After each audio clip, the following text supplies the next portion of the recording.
have a pretty decent price tag associated with it. So, yeah. Yeah, so somewhat valuable. It was rumored that the brothers were in a bitter dispute over the estate.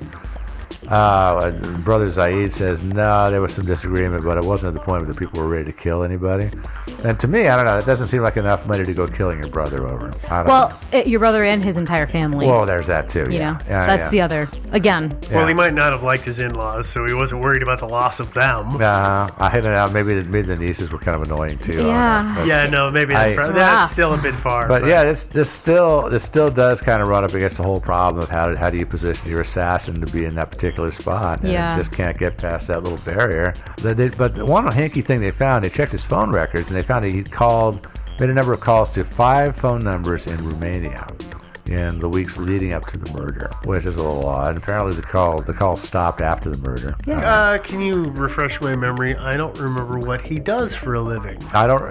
He is an accountant at what's the place? I can't remember the name of it. But yeah, he's got basically an accounting job. Okay. Yeah. So I mean, is it possible he could have been calling some random overseas client? Yeah. I mean, I don't know. This could have been. What was the date of the killing? September 12th, 2012.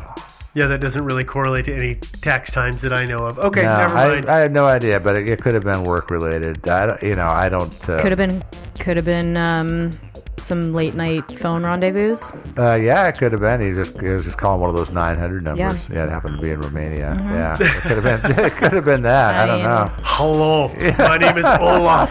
What would you like me to take off? I'm a sexy woman. My name is Maria. Yeah. Yeah. So yeah. Did he have a good explanation for what? I don't recall that he ever provided them with an explanation for that. No. That does seem suspicious. I never found out what the explanation for what those calls were about. I'm starting to believe that actually what was happening is they were being followed by a helicopter the entire time. That could have been. Yeah, and then they just dropped somebody down. Yeah, they pulled them to the side. Somebody just rappelled down a rope, did a bunch of shots, pulled back up, went away. Some kind of stealth technology from Romania that we don't know about. Or it's a drone with a gun. Well, that could have been a Hellfire missile. Probably not that. Yeah. No. Probably not that. Well, that would be more damage than that would be some spectacular police competence. It blows them all to smithereens. Wow, look at all these bullets. It was a Luger, I'm sure. Yeah, it's not. There's not a good explanation for somebody being stationed there. No, that's the difficulty. To actually Nobody make a seems hit. to have planned to have been in that spot. So then let what? alone that time. So then it would be a random killing. Very likely a random killing. Yeah. Which is also weird. Somebody just wanted to kill somebody and hung out in that spot. And there are a couple of suspects that they've stumbled across. So no, I got to tell you, they're not great. Yeah. But if they were great, they'd be in custody, and we wouldn't be doing the show. Probably. Yeah, probably. All right, our random killing suspects. We've got Patrice Menegaldo, who he was 50 years old in 2014 when he was interviewed by the police. Okay. So he used to be a soldier in the French Foreign Legion, which I understand is a pretty rough outfit. Yeah, they appear to be. Yeah, this is what I hear about him anyway. Apparently they had asked Claire Schutz, that's Molier's girlfriend, to give them a list of everybody she had ever known. Apparently Patrice had dated her sister, or was still maybe even dating her sister. I don't think I could do that.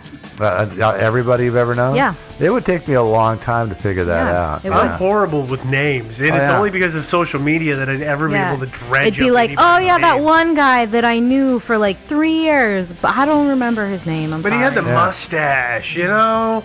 Yeah, that guy. Yeah, I really can't. But anyway, it maybe took her weeks to get the list to him. But anyway, they looked him up. He was she knew him. But he wasn't a suspect. No, they interviewed him and just to see if he maybe knew something, even without realizing he knew something. You know what I mean? And and talked to him, and then about 2 months later, he committed suicide. Yeah, he left a 7-page suicide note, which the police will not release. The local prosecutor did quote one sentence, which is, quote, "I could not handle being a suspect in a murder," unquote. Except, of course, as we said, he wasn't a suspect. And, of course, the tabloids speculated that perhaps he was driven to death by his guilt.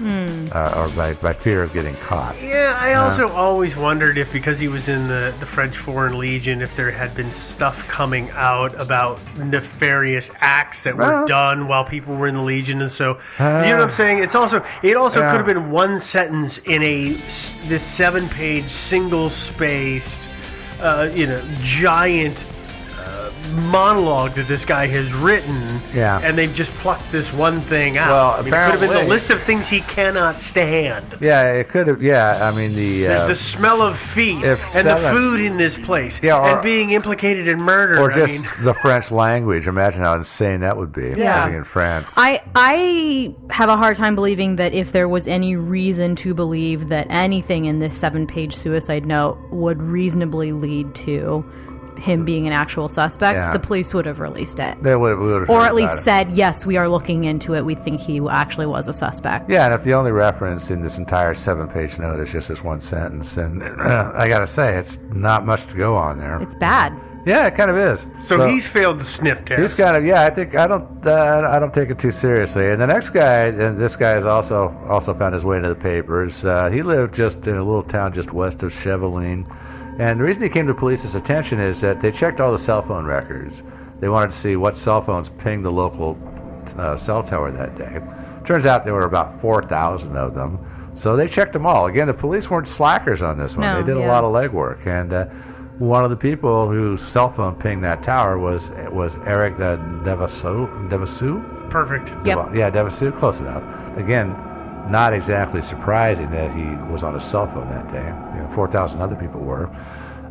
They tracked down all the numbers. They came knocking on his door. He was 48 years old at the time.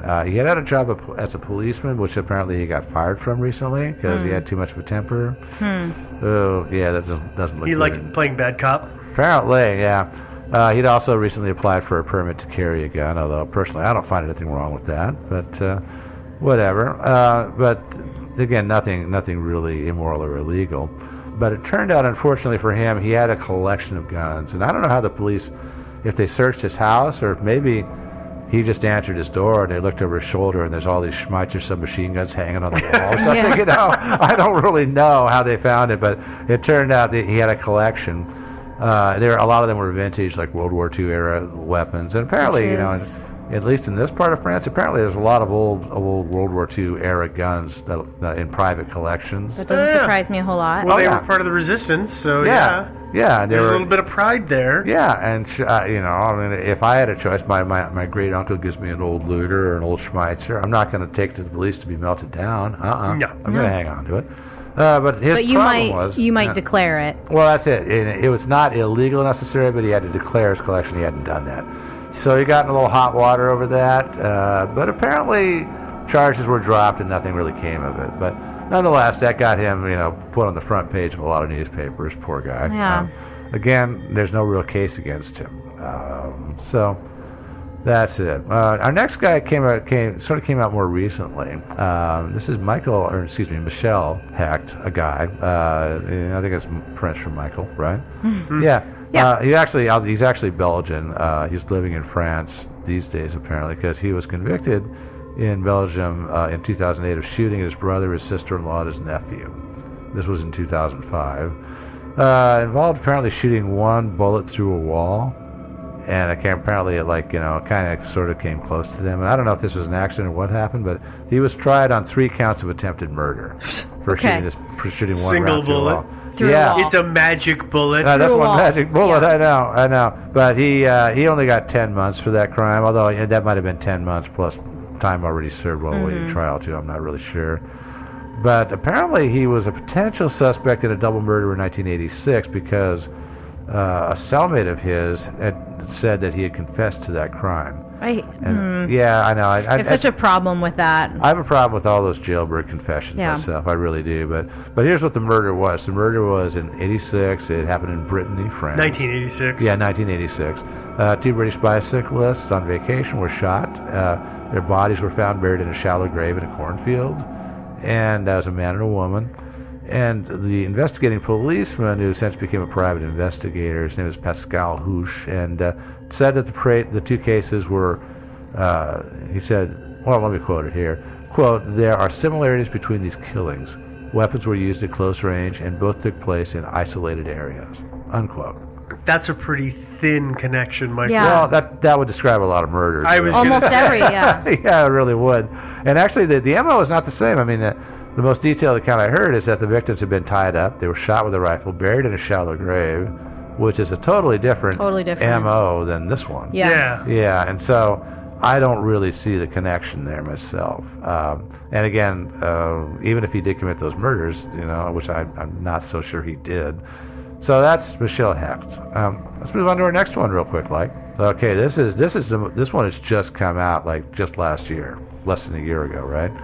This guy was unknown to the authorities until, I don't know, September of last year, 2017 perhaps? Something like that. Yeah. He, Nordal Lelande, 35, ex-soldier, who recently, I think that was February 2018, finally confessed to abducting and murdering an 8-year-old girl. That was in Chambray, which is just southwest of Annecy. And that's how he sort of got on the radar for this particular crime. So he was attending a wedding, apparently. The little girl, I think she was 8, was at the same wedding. He abducted her in the wee hours of the morning from the party, and then drove away with her, and then came back to the party without her. And this was all figured out eventually using closed circuit TV and security cameras. But of course the police didn't put it together until September. This was in late October. They also picked up a hitchhiking soldier, 23-year-old guy 24 years old, Arthur Noyer. That was in April 2017. Murdered him also. He confessed to that just like days ago. I think March 29th of 2018.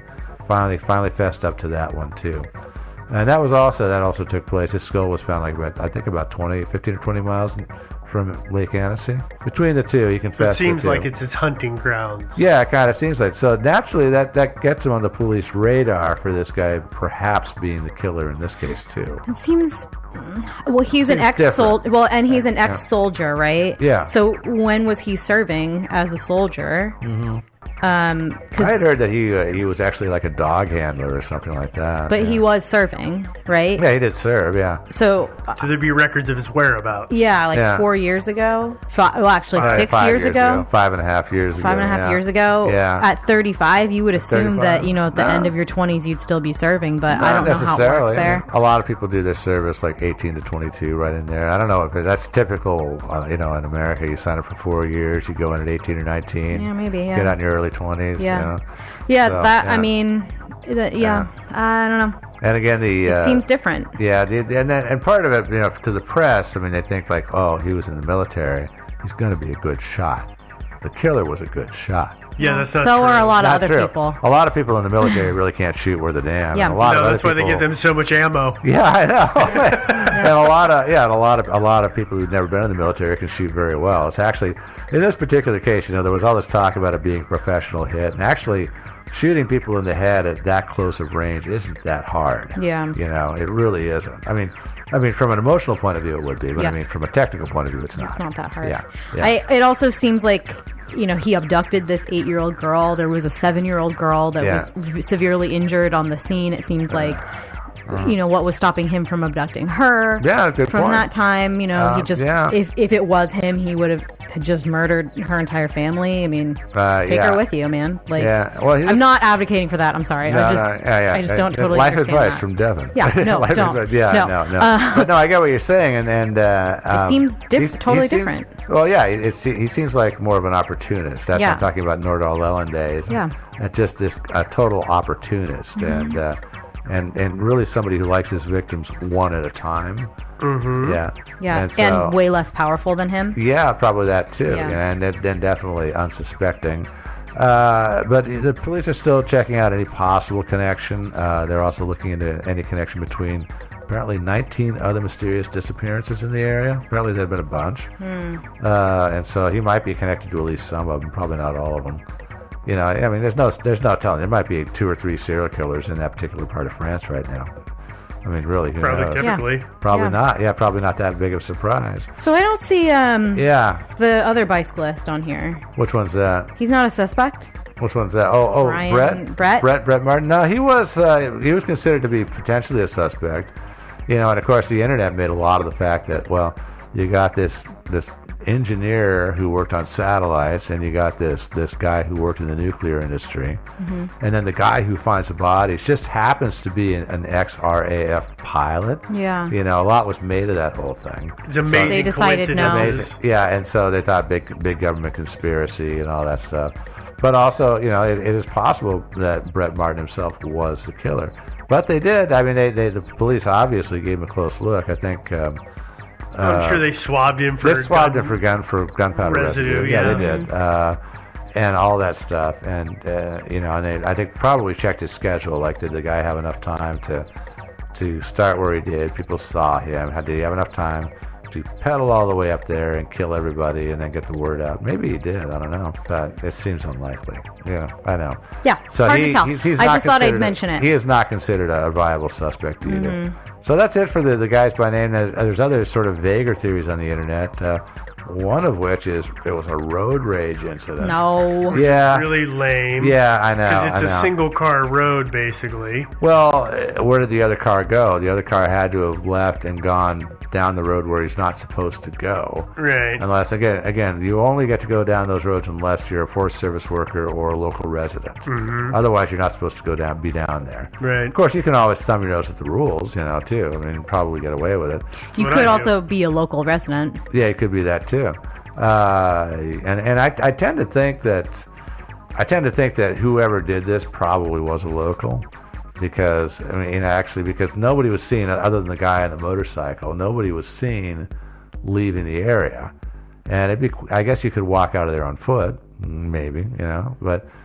So if you committed the murders, you could get out by the back way, because if you follow those roads, it's kind of a maze, but you really will come back out to civilization again about 5 miles south of there. Probably, considering how windy the roads are, probably more like about 15 road miles. You're going to be doing a lot of switchbacks, things like that, and everything. It's not something that I think you could really do if you were a stranger to the area. But if you knew the area really well, you could kill those people and take the back roads and clear out the other side of those mountains without anybody seeing you exiting the area. Yeah. And so that's why I suspect it was a local that did this, who knew the back roads. Yeah. Yeah. And that's it. I'll throw out one more theory, which somebody put out there was racially motivated. They see an Arab-looking guy in a nice car, and they decided to kill him. Of course. Yeah. I roll. Of course. That was I just throwing that one in there. It's and then unfortunately, the white French guy shows up and you got to kill him too, Oh my God, But so I don't buy that one. Yeah, the only contribution I had to make to the French police on this one is, I think I mentioned to you, this theory that I have. Well, it's not a theory. It's the baguette. Yeah, the baguette. It's the Luger, which is the thing about Lugers is that I've seen Lugers for sale and stuff like that, and maybe it's different in France, but here in America, generally used Lugers, you see them with one magazine. This one had 3. It's just kind of unusual. It's really actually very unusual to see a Luger with 3 mags. So if I were the police, I'd sort of keep that in the back of my head. Not a major thing, but that's kind of, maybe you're looking at a collector here. Somebody like that, I guess. I mean, listen, if this thing is an heirloom, because we made a statement earlier about could have been something somebody got as an heirloom from, because they're all over. Well, then that means that great grandpa, what's his name, had several clips, because at that time you had multiple clips because you were shooting the Nazis, and you needed to make sure you had a fresh mag at all times. Yeah, it's not that big of a deal. Typically, those were carried by officers, and they maybe carry one extra mag. I mean, but you kill a couple of Nazi officers, and you got yourself a couple of extra magazines. Maybe, I don't know. Again, it just seems it's all about it's maybe Medal of Honor. Yeah, it's a good point. Yeah, when you get Medal of Honor, there's always magazines just laying around randomly everywhere. That's what I love about that. But no, anyway, and that's maybe it's different in Europe. I don't know, but I know here in America, Luger mags are hard to come by.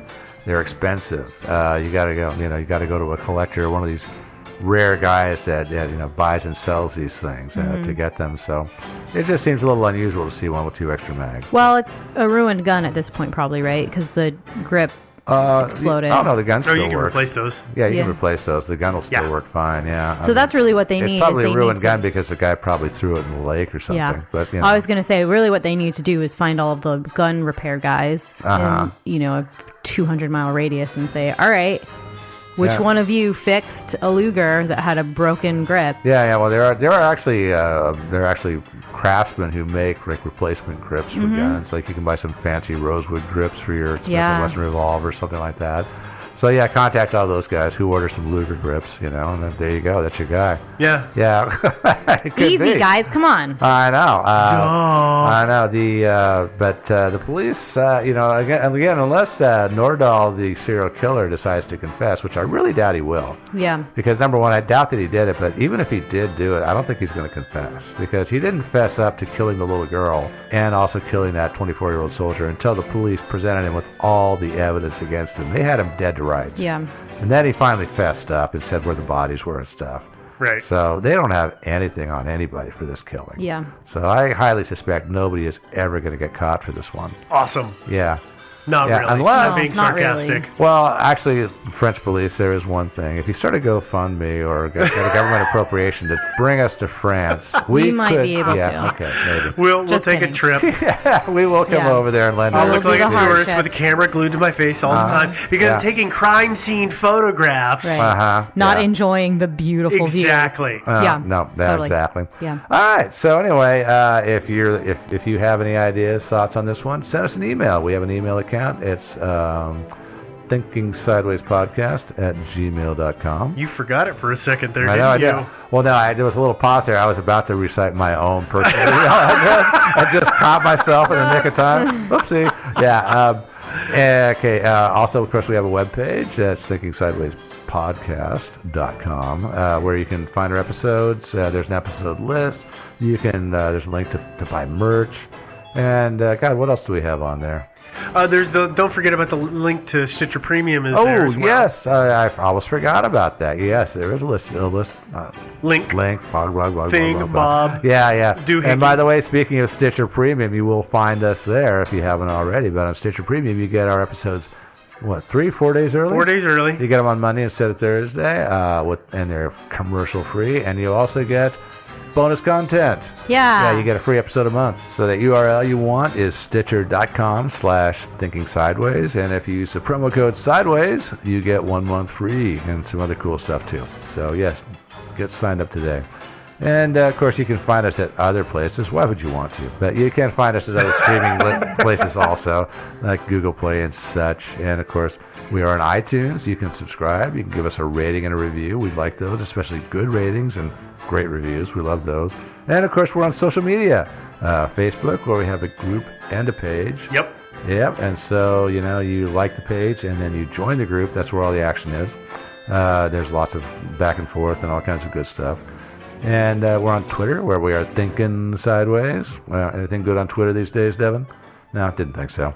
And we have a subreddit, Thinking Sideways. And last She's shaking her head at that, too, so nothing going on there. Nothing going on there. And, of course, we're on Instagram. Yeah. Yeah, Instagram. Lots of fun, cool stuff out there, I think. Thinking Sideways podcast on that one. Yeah, that's right. I forgot. Thinking Sideways podcast, because there's another...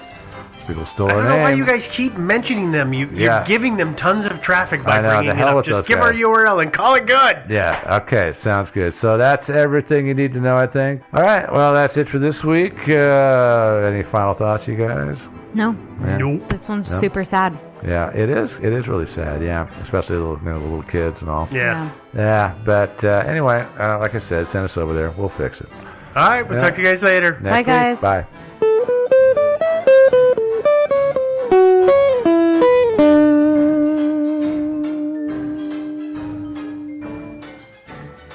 Thinking Sideways is not supported by carnivorous butterflies. Instead, it's supported by the generous donations of our listeners on Patreon. Visit patreon.com/thinkingsideways to learn more. And thanks.